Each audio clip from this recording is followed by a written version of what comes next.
Yuhu! Magandang gabi po. Maninilip na naman po ako ngayon dito sa pool sa baba ng tinirahan ni Amo. Na itong time na to, weekend yan. Kaya ayan, may mga naglalaro dyan sa pool. Wala lang.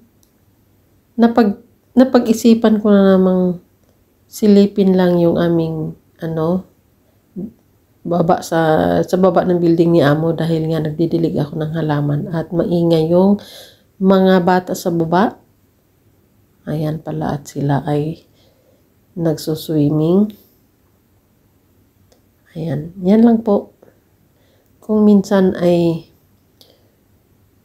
dumudungaw lang ako dyan dahil talagang nasa harap siya ng balcony ni Amo. Kaya pag may naririnig akong maiingay, check na yan. Andyan ang mga bata naglalaro. Okay. Na-memorize na po ninyo itong harap ng bahay ni Amo. Ito yung makikita sa harap ng bahay ni Amo. Swimming pool. And then sa bandang unahan, LRC.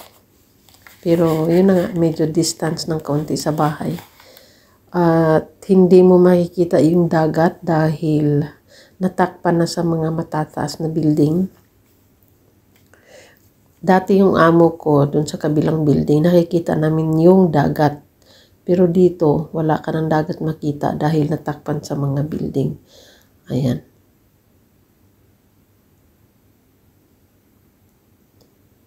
Ganun lang sila. Happy. Buti pa sila happy. Ang mga inday ay pambihira. Trabaho pa more. Sige, reklamo.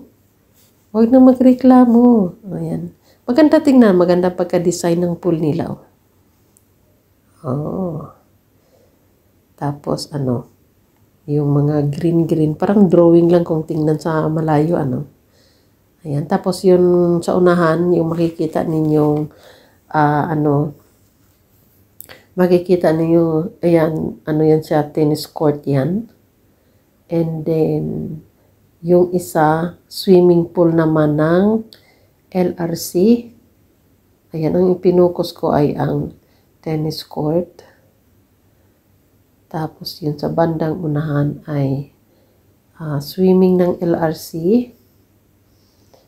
And then sa baba nitong tennis court, nandyan yung yan ang pinakamalapit namin na grocery dito. Yan yun ang baba dyan ay welcome.